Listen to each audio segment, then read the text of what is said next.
رسول اللہ صلی اللہ علیہ وسلم نے فرمایا تم میں سے ہر شخص یہ کام تو کر سکتا ہے اگر وہ کرنا چاہے۔ وہ کام کیا ہے؟ تم میں سے کوئی اس بات سے عاجز ہے کہ وہ ایک رات میں تہائی قرآن پڑھ لے؟ ایعجز احدکم ان یقرأ ثلث القرآن فی لیلہ فإنہ من قرأ قل هو اللہ احد اللہ الصمد فی لیلۃ فقد قرأ لیلتہ ثلث القرآن۔ جو رات کے وقت سورۃ الاخلاص کی تلاوت کر لیتا ہے گویا کہ اس نے قرآن کا تہائی حصہ پڑھ لیا۔ قرآن کے تہائی حصے کا معنی بیان کرتے ہوئے علماء نے یہ بھی لکھا ہے کہ قرآن مجید کے اندر 3 اساسی مقاصد بیان کیے گئے ہیں۔ اللہ کی توحید کو بیان کیا گیا، اللہ کے اوامر اور نواہی کو بیان کیا گیا، اللہ تعالیٰ کے پیارے پیغمبروں اور پھر ان کی قوموں کے اخبار و قصص کو بیان کیا گیا۔ تو سورۃ الاخلاص علم التوحید، توحید کا ایک مرکز ہے، توحید کی حقیقت کو کھولنے والی یہ سورت ہے۔ اس لیے رسول اللہ صلی اللہ علیہ وسلم نے فرمایا جس شخص کی محبت سورۃ اخلاص سے ہوگی یہ محبت اسے جنت تک لے جائے گی۔ جامع الترمذی کی روایت ہے کہ ایک آدمی اللہ کے رسول صلی اللہ علیہ وسلم کے پاس آیا اور کہنے لگا انی احب هذه السورہ، اللہ کے رسول صلی اللہ علیہ وسلم مجھے اس سورت سے بہت محبت ہے۔ کون سی سورت؟ قل هو اللہ احد، فقال ان حبک ایاہا یدخلک الجنہ۔ یاد رکھنا اس سورت کے ساتھ تیری محبت تمہیں جنت میں لے جائے گی۔ یہاں تک رسول اللہ صلی اللہ علیہ وسلم نے فرمایا من قرأ قل هو اللہ احد 10 مرات بنى اللہ له بیتا فی الجنہ، جو شخص 10 مرتبہ سورۃ الاخلاص پڑھ لیتا ہے اللہ تعالیٰ اس کا جنت میں گھر بنا دیتے ہیں۔ یہی وجہ ہے رسول اللہ صلی اللہ علیہ وسلم نے فرمایا کہ سورۃ الاخلاص قرآن مجید کی بہترین سورت ہے۔ نعم السورتان ہما یقرآن فی الرکعتین قبل الفجر، قرآن مجید کی سب سے خوبصورت صورتیں جو فجر کی نماز سے پہلے 2 رکعتوں کے اندر پڑھی جاتی ہیں، قل یا ایھا الکافرون اور قل هو اللہ احد۔ بلکہ اس سورت کے الفاظ اللہ کے ہاں اتنا مقام رکھتے ہیں، ان الفاظ کے ساتھ اگر دعا کی جائے تو یہ اس میں اعظم بن جاتا ہے، جو بھی دعا کی جائے اللہ اس دعا کو رد نہیں کرتے۔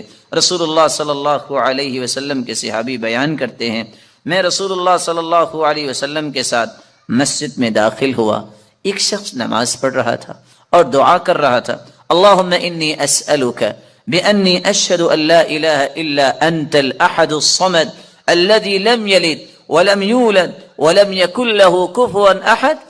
ان الفاظ کے ساتھ اس نے دعا کی تو اللہ کے رسول صلی اللہ علیہ وسلم فرمانے لگے والذی نفسی بیدہ لقد سألہ باسمہ الاعظم الذي اذا سئل به اعطى واذا دعی به اجاب۔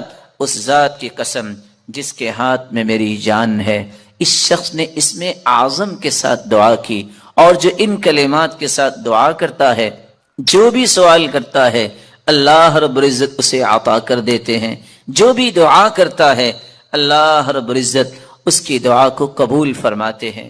بلکہ رسول اللہ صلی اللہ علیہ وسلم نے فرمایا جو سورۃ الاخلاص کی تلاوت کرتا ہے اللہ رب العزت اس کے گناہوں کو بھی معاف فرما دیتے ہیں۔ ایک مرتبہ نہیں، آپ نے 3 مرتبہ فرمایا قل یا ایھا الکافرون فقال قد برئ من الشرک۔ ایک آدمی کو قل یا ایھا الکافرون پڑھتے سنا، آپ نے فرمایا یہ شرک سے بری ہو گیا۔ دوسرے شخص کو سنا وہ قل هو اللہ احد پڑھ رہا تھا، فقال غفر له، اللہ رب العزت نے اس کے گناہوں کو معاف کر دیا ہے۔ رسول اللہ صلی اللہ علیہ وسلم کے صحابی سیدنا کعب رضی اللہ تعالی عنہ نے کتنی خوبصورت بات کی، فرمایا کرتے تھے السماوات السبع والارضون السبع، 7 آسمان اور 7 زمینوں کی بنیاد اسست علی هذه السورہ، اس کی بنیاد اس سورت اخلاص پر رکھی گئی ہے۔ رسول اللہ صلی اللہ علیہ وسلم نے اسی لیے صحابہ کرام کو اس بات کی نوید سنائی کہ جب ایک شخص سفر میں نکلا جب بھی وہ نماز پڑھاتا تو سورۃ الاخلاص کی تلاوت بھی کیا کرتا۔ صحابہ کرام نے یہ بات رسول اللہ صلی اللہ علیہ وسلم تک پہنچائی۔ آپ نے سوال کیا، میرے صحابی آپ یہ کیوں کرتے ہیں؟ تو صحابی نے جواب دیا، اللہ کے رسول صلی اللہ علیہ وسلم اس صورت کے ساتھ مجھے محبت بہت ہے، فرمایا تیری یہ محبت قیامت کے دن تجھے جنت لے جائے گی۔ جب تک اللہ ذوالجلال کے عذاب کے متعلق انسان نہیں پڑھتا کہ اللہ ذوالجلال کے عذاب کیسے ہیں، گناہوں کی نحوستیں کیا ہے، گناہوں کے بعد کیا کیا پھر انسان کو دنیا اور آخرت برداشت کرنا پڑے گا، اس وقت تک اللہ کا خوف نہیں آتا۔ اللہ کا خوف حاصل کرنے کے لیے الخوف من مکر اللہ، یہ اللہ کے خوف سے بے خوف ہونا یہ خسارہ پانے والوں کی علامت ہے۔ کبھی بھی اللہ کے خوف سے دور نہ ہوئیے۔ اللہ کے عذاب جو جہنم میں تیار کر رکھے ہیں ان کے بارے میں پڑھنا چاہیے، سننا چاہیے۔ رسول اکرم صلی اللہ علیہ وسلم نے فرمایا، ما رأيت مثل النار نام محاربها ولا مثل الجنة نام طالبها، میں نے آگ جیسی کوئی چیز نہیں دیکھی، اس کو دیکھ کر یہ کیسے ہے انسان کے ساری رات بھی سویا رہے نماز نہ پڑھے، اس کے اندر تو پھر کوئی خوف نہیں ہے۔ جس کو آگ کی شدت کا پتہ ہے، دنیا کی آگ اس پہ 5 منٹ ہاتھ نہیں رکھا جا سکتا، اور آخرت کی آگ، یہ آگ بھی اس آگ سے پناہ مانگتی ہے، 69 گنا زیادہ وہ آگ ہوگی۔ رسول اکرم صلی اللہ علیہ وآلہ وسلم نے فرمایا، ایسی ایسی گرزوں سے فرشتے ماریں گے کہ ساری دنیا جمع ہو کے بھی اسے اٹھا نہیں سکتی۔ لو ضرب بها جبل لكان ترابا، کسی پہاڑ پہ وہ ہتھوڑے مار دیے جائیں تو وہ ریزہ ریزہ ہو جائے۔ اللہ ذوالجلال ایسے عذابوں سے محفوظ فرمائے۔ کبھی اس نیت سے بھی قبرستان جانا چاہیے کہ شاید موت یاد آ جائے، شاید یہ احساس زندہ ہو جائے کہ میں نے بھی ایسی جگہ پہ آنا ہے۔ رسول اکرم صلی اللہ علیہ وسلم نے فرمایا تھا، طرق القلب، اس سے دل نرم ہوتے ہیں، وتدمع العین، آنکھوں سے آنسو جاری ہوتے ہیں، وتزکی الآخرہ، آخرت یاد لاتی ہے۔ کبھی قبرستان کی بھی زیارت اس نیت سے کی جائے کہ مجھے آخرت یاد آئے۔ قرآن مجید کی واعظ و نصیحت سننے کے لیے وقت نکالیں، مجالس میں بیٹھے، اکیلے بیٹھے، خصوصاً جس نے قیامت کو اپنی آنکھوں سے دیکھنا ہے وہ اذا الشمس کورت، اس سورت کو پڑھے اور اس کا ترجمہ پڑھے۔ اذا السماء انفطرت، یہ سورت پڑھے، اس کے ترجمے کو پڑھے۔ اذا السماء انشقت، یہ سورت پڑھے اور اس کے ترجمے کو پڑھے، اس کو سمجھ آئے گی قیامت کیسی ہو۔ امام ابن الجوزی رحمۃ اللہ علیہ فرمایا کرتے تھے، واللہ لو ان مؤمنا عاقلا، اگر کوئی بھی مومن اور عقل مند سورۃ الحدید پڑھ لے، سورۃ الحشر اس کی آخری آیتیں پڑھ لے، آیت الکرسی اور سورۃ الاخلاص پڑھ لے تدبر کے ساتھ، تفکر کے ساتھ، تو اس کا دل پھٹ جائے اللہ کے خوف سے۔ رسول اکرم صلی اللہ علیہ وسلم کی سیرت کا مطالعہ کرنے سے اللہ کا خوف آتا ہے۔ صحابہ کی زندگیاں پڑھے، صالحین کے اندر جو اللہ نے خوف رکھا تھا وہ پڑھے، کیسے وہ لوگ تھے۔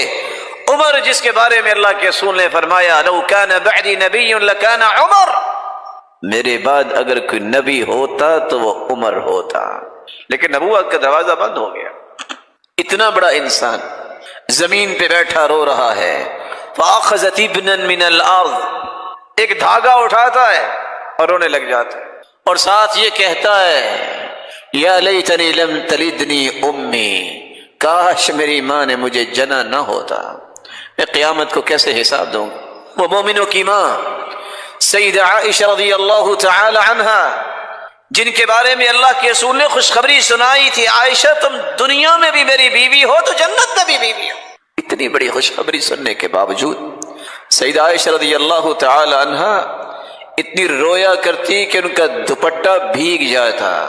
وہ سیدنا ابو بکر رضی اللہ تعالی عنہ، جس جیسی ہستی صحابہ کرام میں اللہ نے پیدا نہیں کی، وہ اتنی بڑی ہستی، وہ کہا کرتے تھے، یا لیتنی کنت شجرۃ تعضد ثم تؤکل، اور یہی بات سیدنا ابو ذر رضی اللہ تعالی عنہ کہا کرتے، کاش میں ایک درخت ہوتا، مجھے کاٹ کے جانوروں کے سامنے ڈال دیا جاتا اور وہ کھا لیتے، میرا حساب میں قیامت کے دن ہوتا۔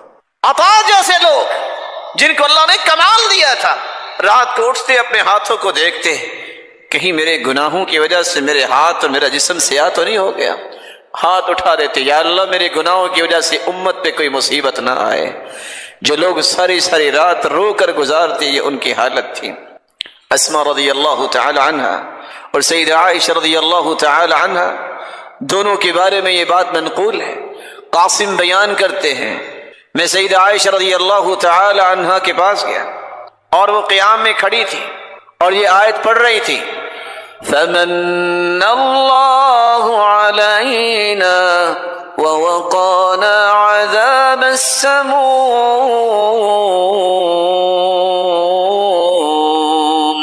رسول اللہ صلی اللہ علیہ وسلم نے سورۃ الفاتحہ کے بارے میں کتنی خوبصورت باتیں بیان کی۔ سب سے پہلی بات، رسول اللہ صلی اللہ علیہ وسلم نے فرمایا والذی نفسی بیدی، قسم ہے اس ذات کی جس کے ہاتھ میں میری جان ہے، ما انزل فی التوراہ ولا فی الانجیل ولا فی الزبور ولا فی الفرقان مثلها یعنی القرآن وإنها لسبع من المثانی والقرآن العظیم الذي اعطیته۔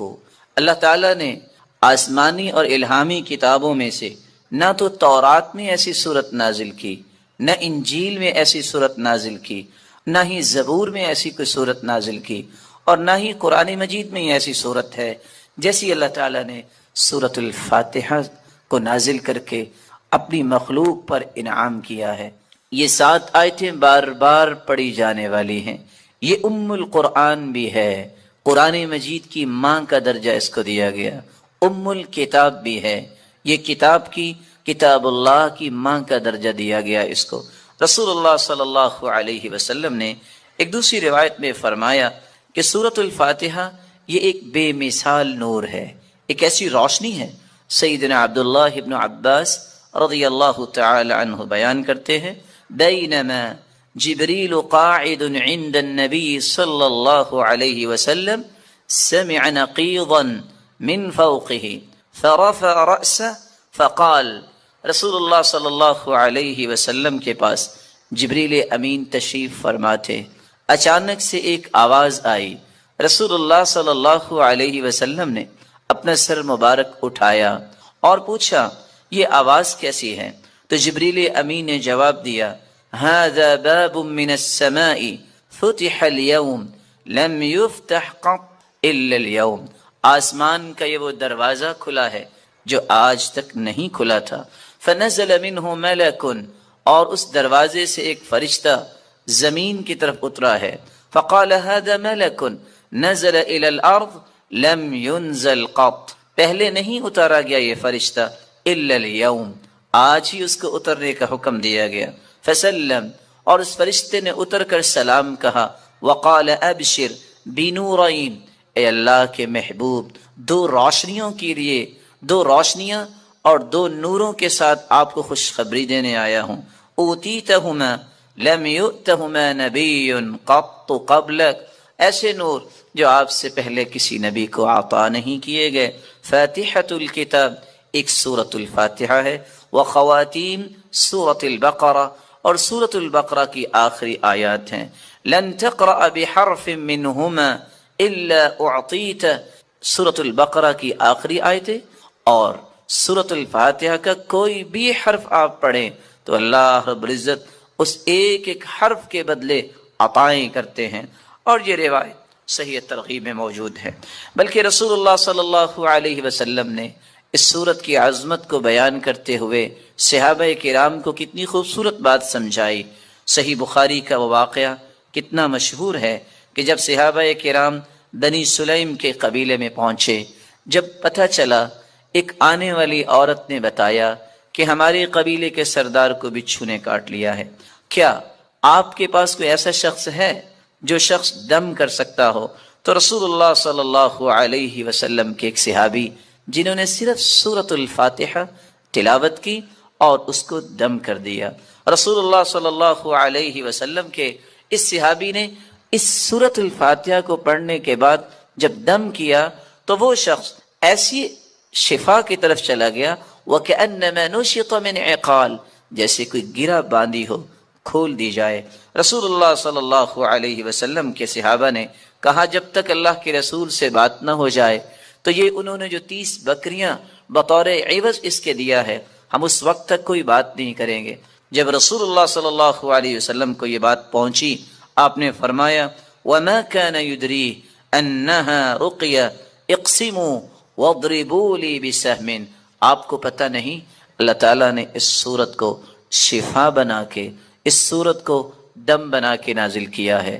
اور یہی بات ابن القیم رحمۃ اللہ علیہ نقل کرتے ہیں کہ میں نے کتنے سفر کیے اور جب بھی میں بیمار ہوا تو میں نے اللہ کے پیارے پیغمبر کے اس بات پہ یقین کر کے دوائی نہیں لی، بلکہ سورۃ الفاتحہ پڑھتا اور میں دم کر لیتا اپنے آپ کو، اللہ رب العزت مجھے شفا یاب کر دیتے۔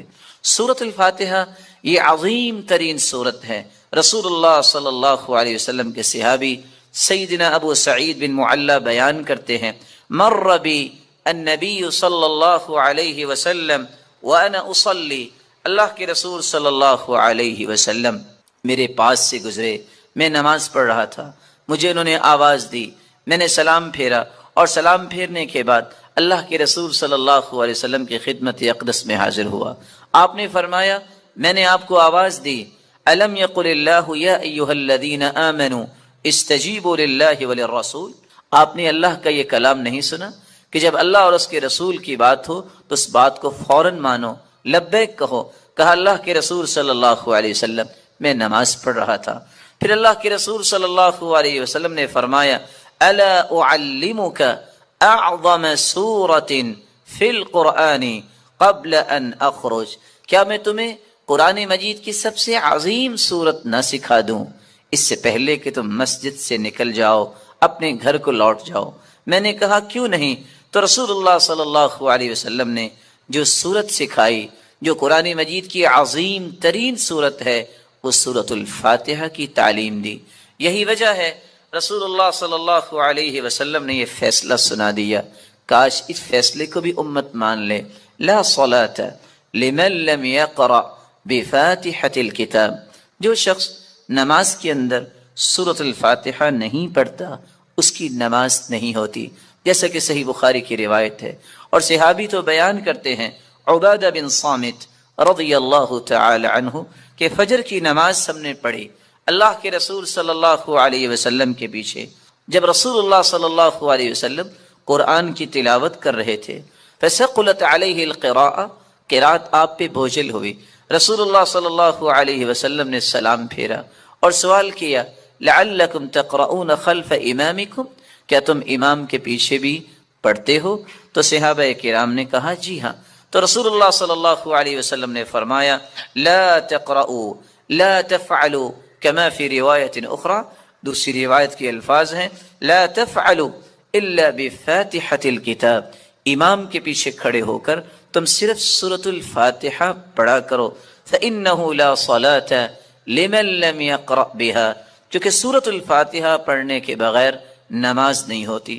یہ ایسی خوبصورت اور ایسی مبارک صورت ہے جو اللہ اور اس کی مخلوق کے درمیان مکالمے کا ایک خوبصورت جوہر ہے، ایسا گوہر ہے، انسان الحمدللہ رب العالمین کہتا ہے تو اللہ رب العزت فرماتے ہیں حمیدنی عبدی، میرے بندے نے میری حمد و توصیف بیان کی۔ جب بندہ مومن الرحمن الرحیم کہتا ہے تو اللہ رب العزت فرماتے ہیں اسنا علی عبدی، میرے بندے نے میری تعریف کی ہے۔ جب بندہ مومن یہ کہتا ہے مالک یوم الدین تو اللہ رب العزت فرماتے ہیں مجدنی عبدی، میرے بندے نے میری بزرگی بیان کی ہے۔ جب انسان بندہ مومن یہ کہتا ہے ایاک نعبد و ایاک نستعین تو اللہ رب العزت فرماتے ہیں ھذا بینی و بین عبدی ولعبدی ما سأل، یہ میرے اور میرے بندے کے درمیان ہے، جو کچھ بھی میرا بندہ مانگے گا میں اسے عطا کروں گا۔ تو اللہ رب العزت کے ساتھ ہم کلام ہونے کا یہ خوبصورت ذریعہ ہے۔ تو آئیے اس صورت کی طرف چلتے ہیں اور اس کے معانی کو سمجھنے کی کوشش کرتے ہیں۔ بسم اللہ الرحمن الرحیم، الحمد للہ رب العالمین، الحمد تمام تعریفیں للہ اللہ کے لیے ہیں، رب العالمین جو تمام جہانوں کا رب ہے، الرحمن الرحیم جو بہت مہربان ہے، الرحیم نہایت رحم کرنے والا ہے، مالک یوم الدین مالک ہے یوم الدین بدلے کے دن کا، جزا کے دن کا، ایاک نعبد و ایاک نستعین، ایاک نعبد ہم عبادت کرتے ہیں صرف تیری ہی، و ایاک نستعین اور ہم مدد چاہتے ہیں صرف تیری ہی اے اللہ۔